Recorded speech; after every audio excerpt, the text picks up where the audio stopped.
member of the mushroom family, this fungus, is for the moment known only as X. It was discovered barely weeks ago growing in a remote rainforest.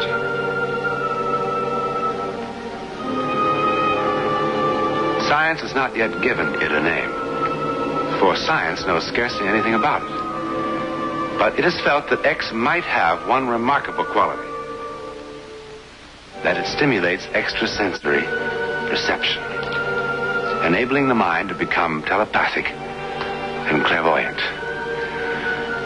Now, that's a rather large claim.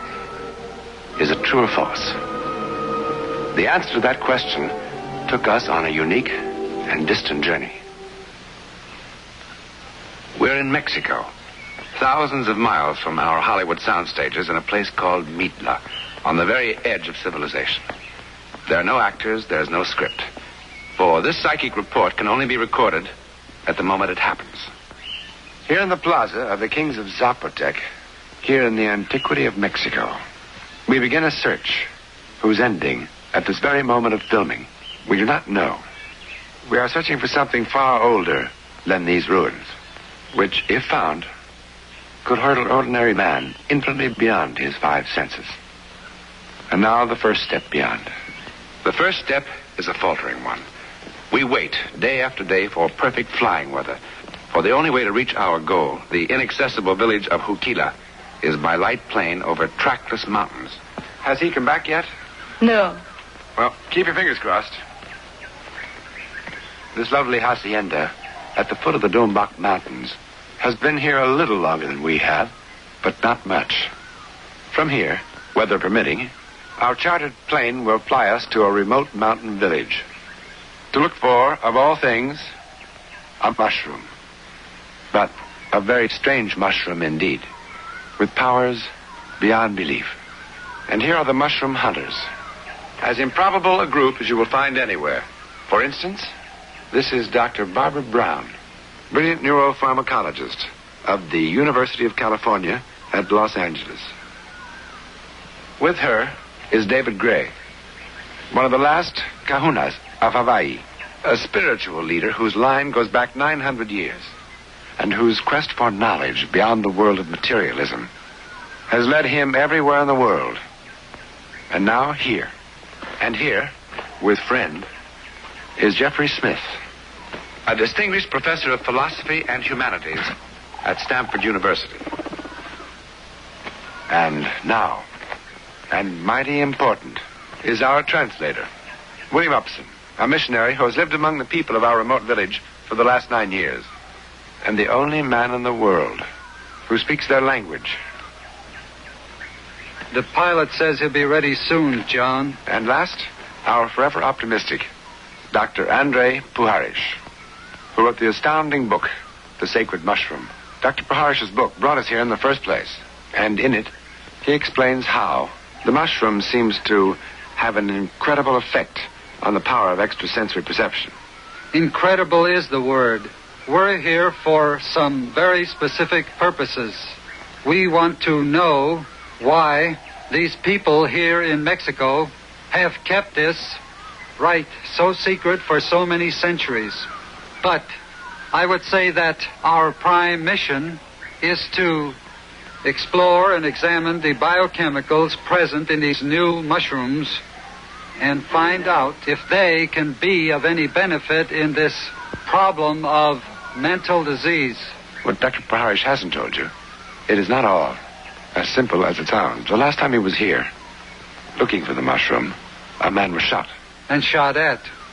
And another man was driven out of his mind. For a while. El piloto dice que ya. In English, dice que ya means the pilot said, now.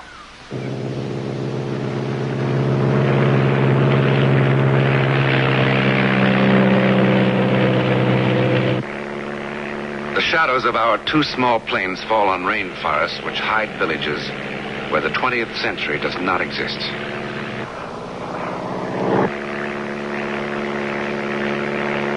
And that's the landing strip, chopped by hand out of a mountainside, so that missionaries can bring the word of God to this lost world. As we approach, The pilot warns us to grab hold of something and hang on. A sudden gust of wind could smash us against the mountain or plunge us into the abyss below.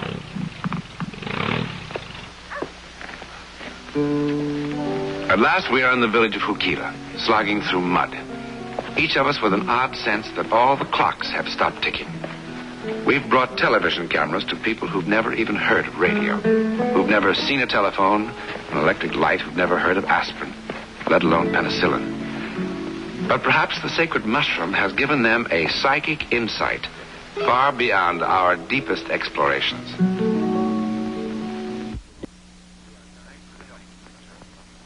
Secret arrangements are made, and we are guided to this hidden place to wait.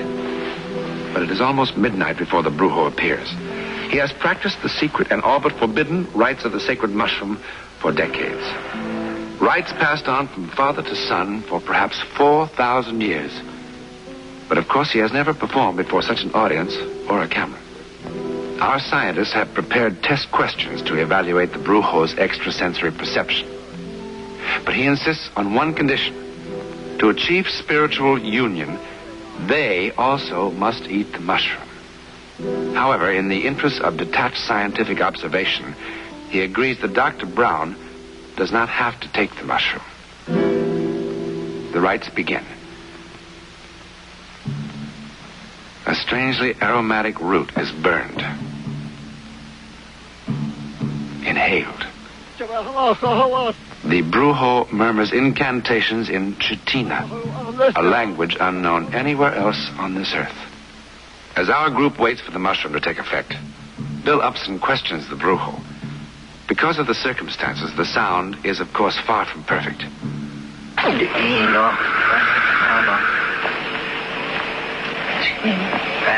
just asked him when we would see something, when something would happen. And he held up his hand to indicate that he didn't want to talk at this particular time. And then silence again as we wait. And then, oddly enough, the first sound we hear as the chemical in the mushroom takes effect is laughter. The Brujo has just told of an amusing moment from Bill's childhood in Indiana. Indiana, a place the Brujo does not even know exists. Now, each of the group tests the extrasensory powers of the Brujo.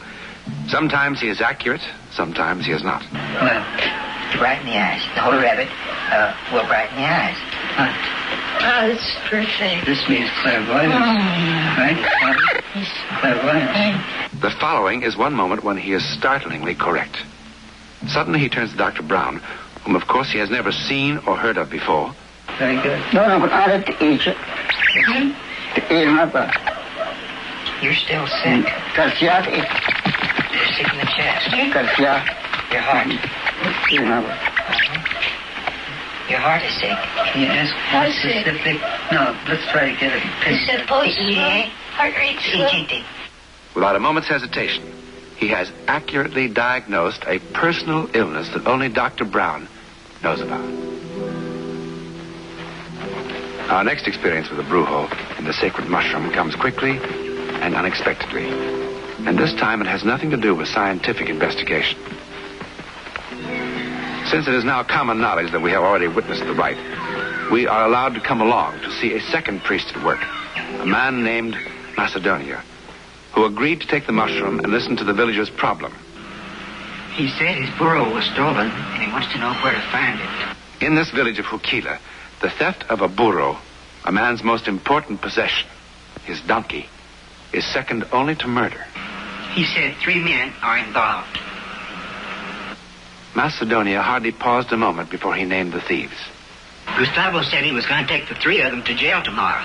But Don Macedonio warned him not to go near the house of Juan and Pedro because they would kill him, but to look for it in the house of Jose. We go with the villager through a valley, across fields, past other villages to the exact spot where Macedonia said the burro would be. And here indeed it is. Its identifying brand clearly marked on the burro's flank. Now perhaps we can understand, more or less, why for 4,000 years, and from one civilization to the next, the sacred mushroom has endured. We have been given a practical demonstration of how it works in the daily lives of this primitive people.